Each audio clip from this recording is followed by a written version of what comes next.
Good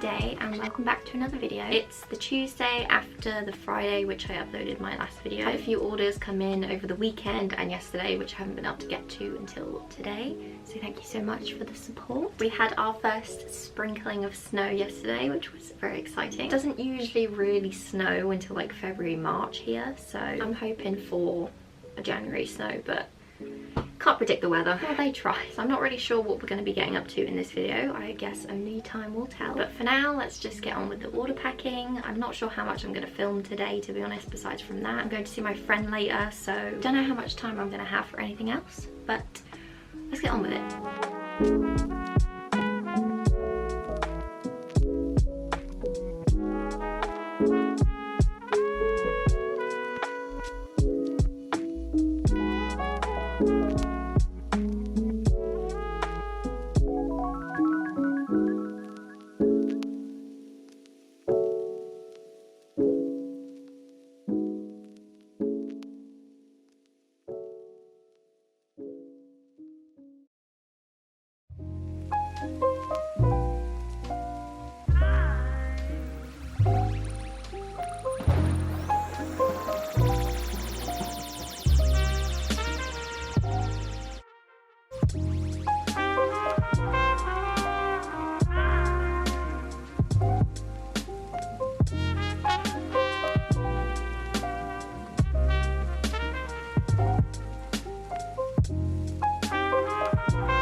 So I got an order for one of my A3 prints, which I send in a tube.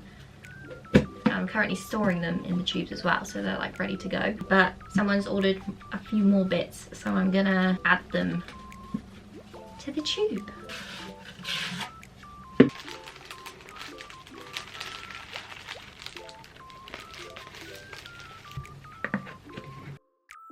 It's a little bit later, I'm still here, I'm still packing. It's currently 4 o'clock. I've been doing this since about 1ish and I'm pretty much done. I've just been sorting out the EU orders, because do you remember that whole thing a few years ago with, like, you know, when we left the EU and everything, and the whole customs tariff numbers declaration situation. But because of that, I have to buy my European labels through Etsy. So I do that at the end because it takes a little bit longer, but it's no biggie. I've just got one more label to cut out, stick on, and then they're all packed. I'm going to be heading to the post office tomorrow afternoon, so if any more orders come in I can get them ready tomorrow morning. I'll just need to then fill out my post office manifest. If you don't know, in the UK the post office do a service called Drop and Go, which is a lifesaver, I will say. You just have to go in and ask for an account. They give you a little card. Basically how it works is the post office will weigh everything for you and print out the necessary stamps and all of that jazz and prepare it for you, send it off, and you top up your account with the funds that they will need to buy said stamps. And that way, when I pop to the post office, instead of standing there for hours at the desk while they're all like manually typing everything in and I'm there like just kind of waiting, if I fill out my manifest with all the info, it's basically just like the address and the class that you want to send for each package, then you drop all your orders off with the manifest, they read through it, and then they do everything for you. So I only need to go to the desk to post my tracked packages, which will be like originals and things like that. I've only got the one in this whole batch, so that'll be quick and easy. And then the EU orders, which I bought the labels for from Etsy, are prepaid, so I could just drop those off as well. So it's super simple, super useful, and I appreciate them a lot for the work that they do for me. And they're always so sweet and lovely. And I remember when I opened my shop a few weeks ago, I remember like it was so long ago, the lady was like, oh, I haven't seen you in a while. And I was like, yeah, I took a break. She was like, oh, you open your shop again? Because she knows that I run a shop and sell my stuff.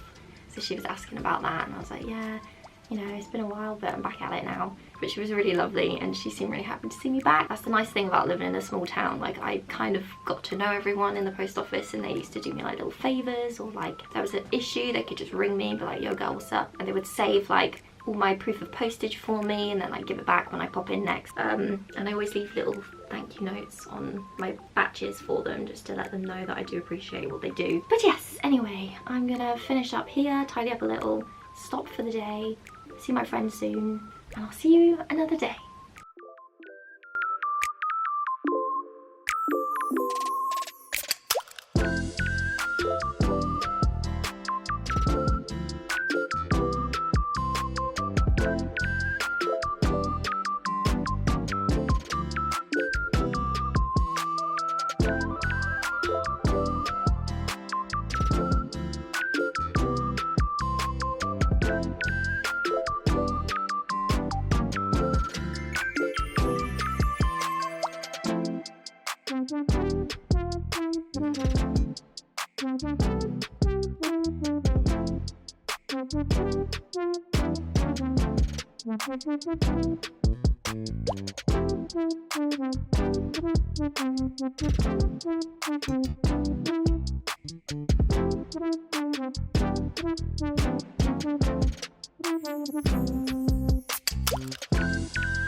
Alright, it's the next day. It's the day after I did that digital drawing. I whipped the sketch out for it the night before, and I really ended up really liking it. So yesterday I just went in and I did it on a bigger scale so that hopefully I was able to do some prints of it.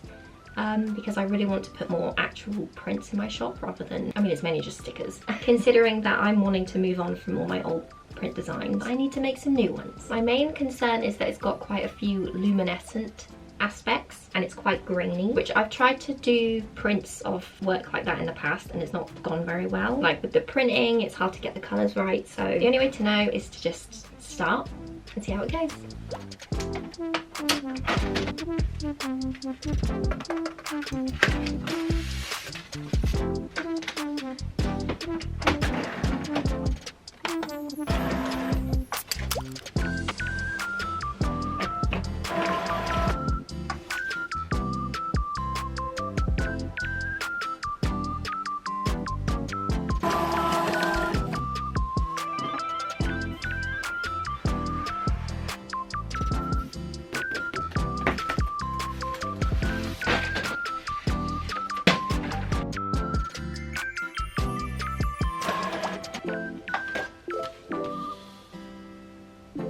So I've been doing the test prints for a little while, not too long. It's going quite well. I filmed some of it as you saw. I didn't film too much of the actual tweaking of the colours and everything because it's, you know, you kind of just have to mess around with it until you get what you want. But basically I just airdropped the PSD from Procreate onto Photoshop so that I could tweak everything individually. Started off way too bright, so I added another colour burn layer, which is just a purple filled layer. With the blend mode, changed to colour burn, which just deepens the whole image. I'll show you what I mean. Originally I just had one of those layers on, but I added a second one to deepen up the whole image, and then everything else I just tweaked as it came out and I saw it. I was like, oh, that's too dark, I'll lighten that, that's too bright, I'll darken that, and so on. And I think we're at a point which I'm happy with. This one on my left, your right, this one looks pretty good and I'm pretty chuffed with it. So before we move on and do a full print, I have another design, which I'll put on the screen now. I posted that on Instagram a little while ago, but yesterday I was playing around with it, trying to figure out if I could make it more printable. Because of the dark background, it's not the most efficient use of ink, and I was a bit worried about the texture coming out wrong. So I had to play around with it and I put it on a white background instead. Made it A4 and I've added a little border around it. So we're just going to print it as is and see how it looks. Hopefully by the end of today I will have 2 new print designs to think about adding to the shop, which will be nice. Right, okay, definitely too light, too blue. So I'm just going to start off doing what I did last time, which is to duplicate my purple colour burn layer, because that makes everything deeper and more saturated. I don't know why the whole thing is so blue. Before I try and fix the blue, I'm just going to print it like that and see what difference it's made. Okay, that helped. That definitely helped with saturating. Now I'm gonna try and make the stem, the plant section, more green because it's looking very blue.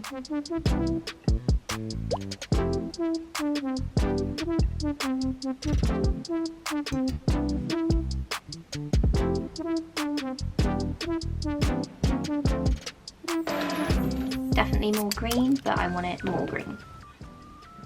The colours look so much less saturated on camera. You probably can't even tell a difference. This one's a lot more green. I think the shading's too dark, I need to lighten that. I actually think it might be a bit too green, so I just pull it back a little bit.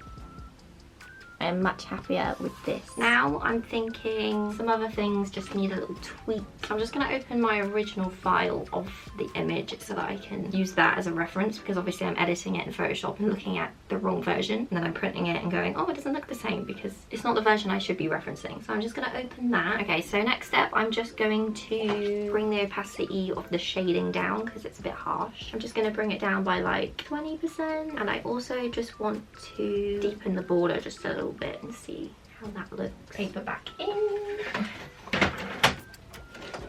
Okay, I'm pretty happy with that. This one, the shading's not as harsh and the blue is the tiniest bit deeper. Now it's just the stars because I used really vibrant like neon colours for the stars, and my printer struggles with doing that and I don't know how to fix that myself. I've just turned the darkness down and the saturation all the way up, I'm just gonna see what happens. That's just on the stars, by the way.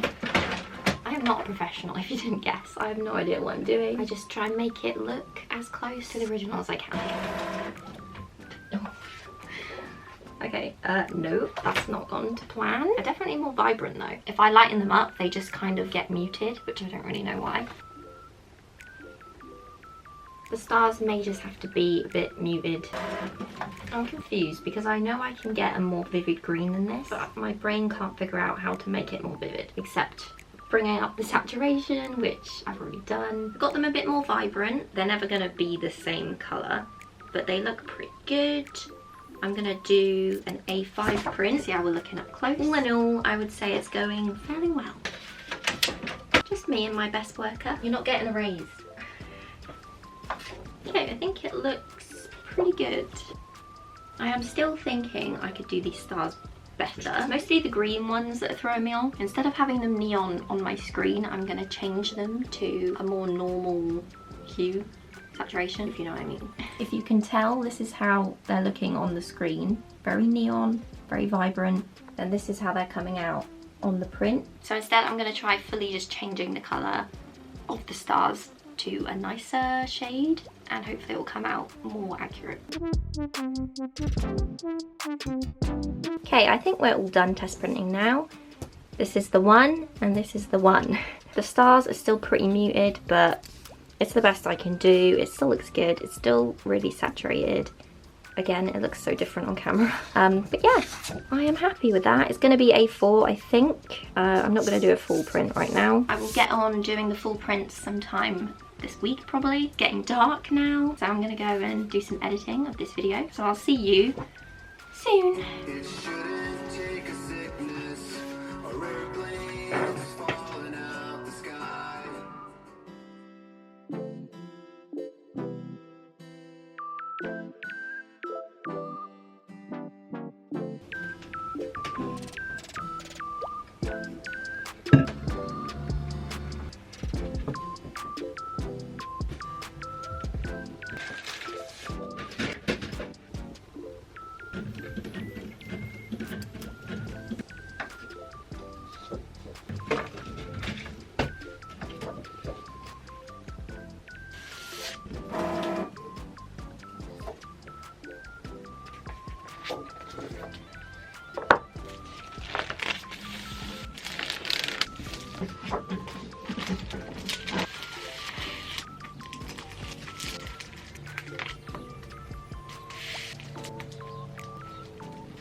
When you greet people like this.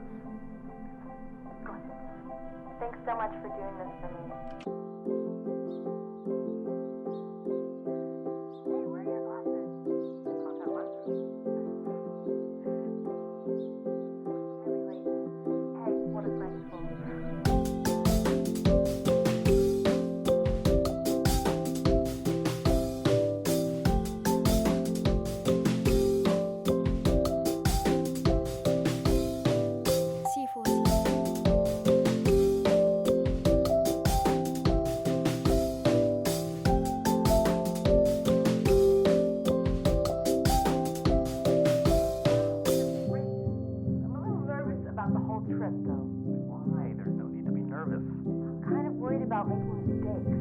I don't know anything about Japan. Don't worry, everything's going to be fine.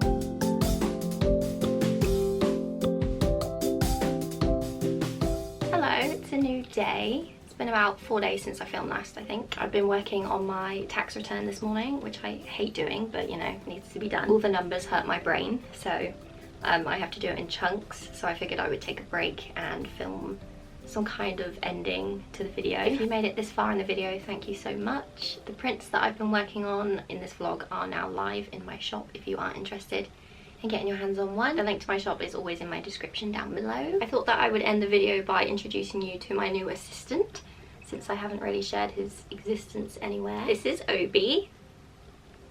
Oh. Obi was born a few weeks before I lost Moo back in May. My friend was away and I was cat sitting her pregnant girlie at the time, and of course she went into labour under my supervision, so I was actually there for the birth. I had my mum pop round just to check on her because she'd seen it all before, and since it was my first time I was a little bit stressed. My mum said everything was fine and that it was progressing as it should be, so she left and I just made sure that everything was smooth sailing from that point whilst everything was happening. I didn't really have to intervene at all. She did amazingly, just kind of instinctively she knew what to do. So Yuki, the mama, had 3 incredible babies, 2 white and ginger and 1 which is literally like the spitting image of her. But they all looked white when they first came out, which was really interesting. So we got to watch them change over time, which is really fascinating. Anyway, I'm at my friend's house a lot. I got to spend a lot of time with them, watch them grow, loving on them. 3 weeks after they were born is when Moo died. He just got sick out of nowhere, died really suddenly, and I was just nowhere near ready for it. Just completely out of the blue. And I was just an absolute wreck. Those kittens kept me sane and helped me so much during my grief for Moo. Experiencing their new existence in this world and just falling in love with them. I never planned on taking one home. I just wanted to watch them grow and, you know, have kitten time because kittens. And after Moo died I was like, I'm never getting a cat again. I can't put myself through this again. And really that's just not realistic. I'm a cat person through and through. I'm always going to have cats. And being able to give them a good life is like one of the best things in life, and unfortunately death and grief is a part of life. So come late July my friend was looking to home one of them and I felt like I might be ready to love again. Originally I was thinking about maybe having a girl. The other 2 are girls, since I just wasn't sure that my heart was ready for another boy because, you know, Moo was my boy. But you know how pets are, they choose you. And Obi here just stole my whole heart.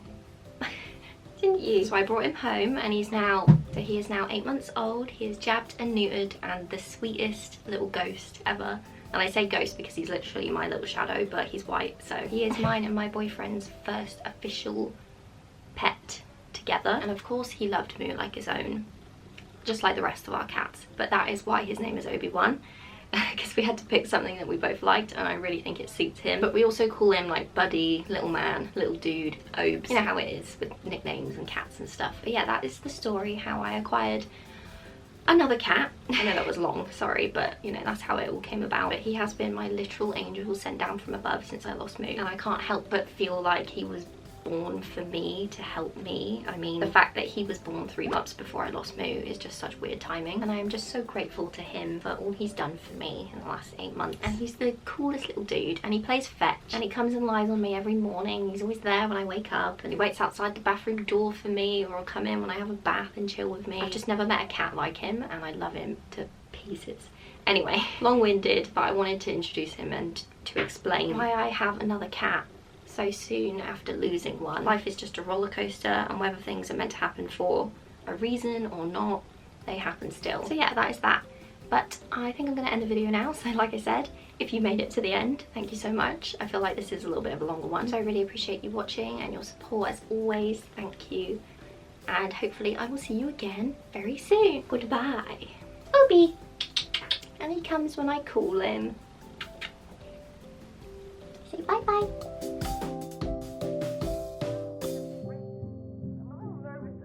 Trip, though. Why? There's no need to be nervous. I'm kind of worried about making mistakes. I don't know anything about Japan. Don't worry, everything's going to be fine.